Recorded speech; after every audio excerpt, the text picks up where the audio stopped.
آج ہمارا سبق ایک خاص مسئلے کے لیے ہے۔ مسئلہ یہ ہے کہ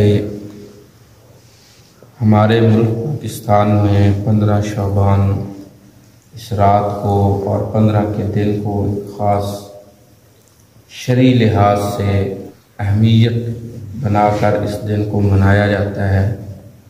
رات کو عبادت کی جاتی ہے، دن کو روزہ رکھا جاتا ہے۔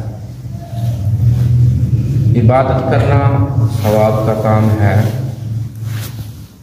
روزہ رکھنا بھی ثواب کا کام ہے، لیکن شرط یہ ہے اطیعوا اللہ و اطیعوا الرسول۔ اس عبادت کی بنیاد اللہ اور رسول کی اطاعت پر۔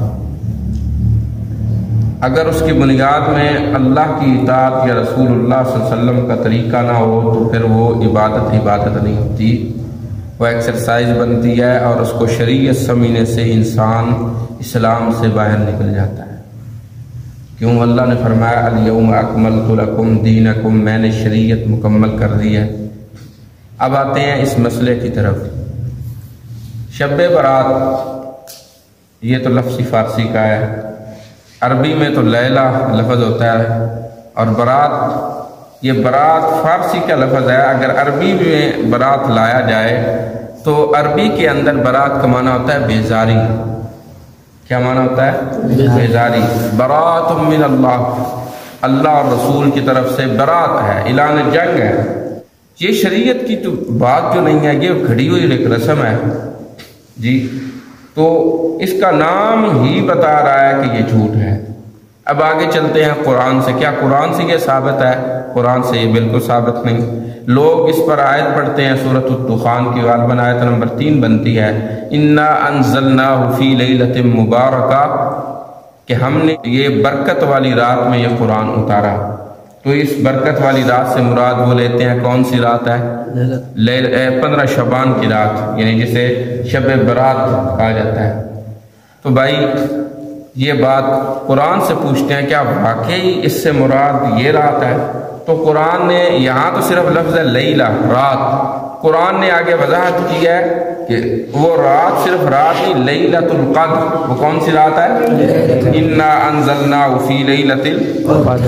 اب ایک اور سوال پیدا ہوا کہ اگر وہ لیلۃ القدر ہے، ہو سکتا ہے وہ شعبان میں ہو، رات ہے نا، رات کی تخصیص تو چلو ہوگی لیلۃ القدر، وہ 15 شعبان کی ہوگی تب ہو سکتی ہے تب۔ تو اللہ نے اس کا جواب دیا ہے کہ بھائی اس رات کی شان، اس رات کے مقام اور اس رات کی عظمت جو ہے وہ قرآن کی نسبت سے ہے۔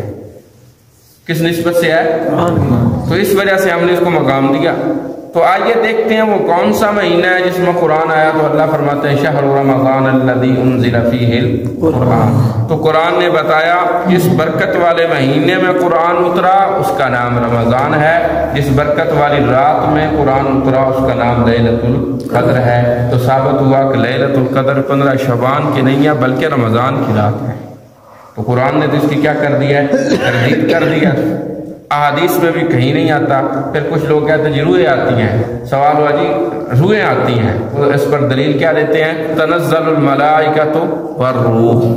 او بھائی یہاں روح سے مراد روح الامین حضرت جبریل علیہ السلام ہے جی۔ قرآن نے کئی دفعہ حضرت جبریل علیہ السلام کا تذکرہ کیا، وَأَيَّدْنَاهُ بِرُوحِ الْقُدُسِ جی، تو یہاں بھی روح ہے، اور یہاں روح سے مراد حضرت جبریل امین ہے۔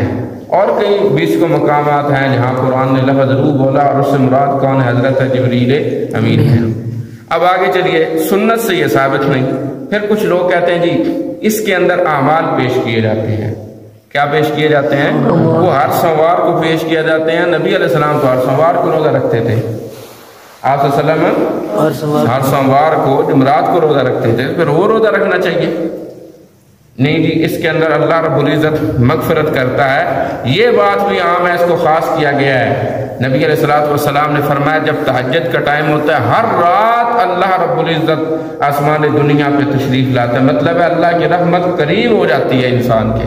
3 اعلان ہوتے ہیں، ہے کوئی معافی مانگنے والا، ہے کوئی مصیبتوں سے چھٹکارا پانے کے لیے میرے سے مانگنے والا، ہے کوئی رزق کا طالب کہ سوال کرنے والا سوال کرے میں اس کی جھولیاں بھر دوں۔ ہر رات کو، یہ تو ہر رات کو ہوتا ہے، اس رات کے ساتھ تو خاص نہیں ہے۔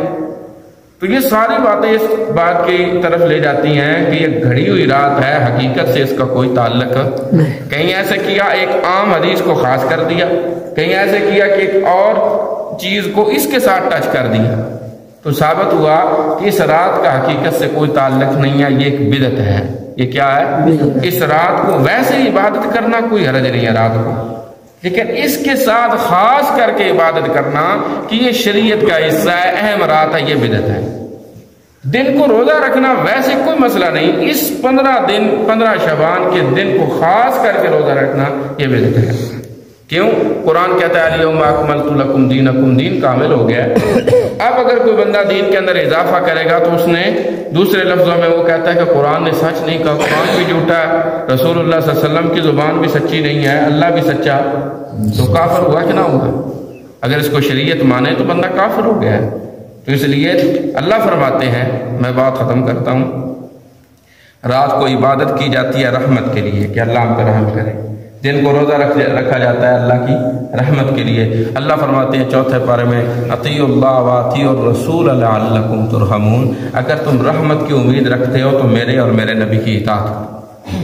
بغیر اطاعت کے رحمت نہیں مل سکتی، چاہے جتنے لمبے عمل کر لو، جتنی لمبی نمازیں پڑھ لو۔ میں یہاں پر میں سوچتا ہوں کہ ایک بات عرض کرتا چلوں تو ہماری اس بات میں بڑا حسن آ جائے گا، بڑا وزن آ جائے گا۔ اپنے ابا جی رحمہ اللہ، استاد العلماء، شیخ الحدیث و تفسیر، امام الصرف والناب حضرت مولانا علامہ محمد ادریس رحمہ اللہ، سب بولیں رحمہ اللہ، وہ یہاں ایک مثال دیتے تھے۔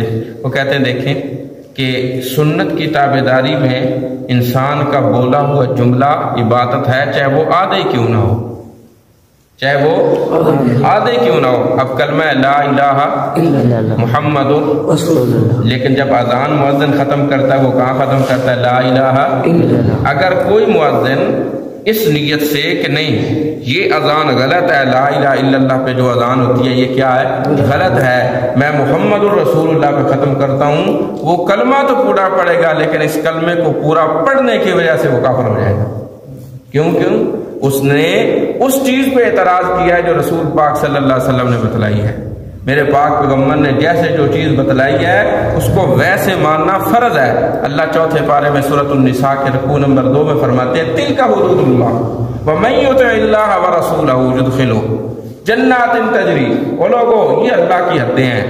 ومن یطع اللہ، حدود کے بعد اللہ نے کیا کہا؟ اللہ اور رسول کی اطاعت۔ ومن یطع اللہ ورسولہ، دونوں کی اطاعت۔ اللہ فرماتے ہیں جو حد میں نے اپنے قرآن میں یا میرے نبی نے اپنے سنت سے جو حد مقرر کر دیا ہے اس حد کا پابند ہونا ضروری ہے۔ اگر تم اس حد کے پابند نہیں ہوئے تو سن لو، قرآن نے سورۃ کا نام سورۃ آل عمران، اللہ رب العزت فرماتے ہیں قل اطیعوا اللہ والرسول، رکوع نمبر 4، قل اطیعوا اللہ والرسول، اللہ رسول کی اطاعت کرو، فإن تولوا فإن اللہ لا يحب الکافرین، اگر تم نے اپنی مرضی کی تو اللہ کو ایسے کافروں کی ضرورت ہے۔ یہاں اللہ بدعتیوں کو کافر کہہ رہے ہیں۔ اللہ ہمیں بدعات سے، ایسی رسومات سے بچنے کی توفیق عطا فرمائے۔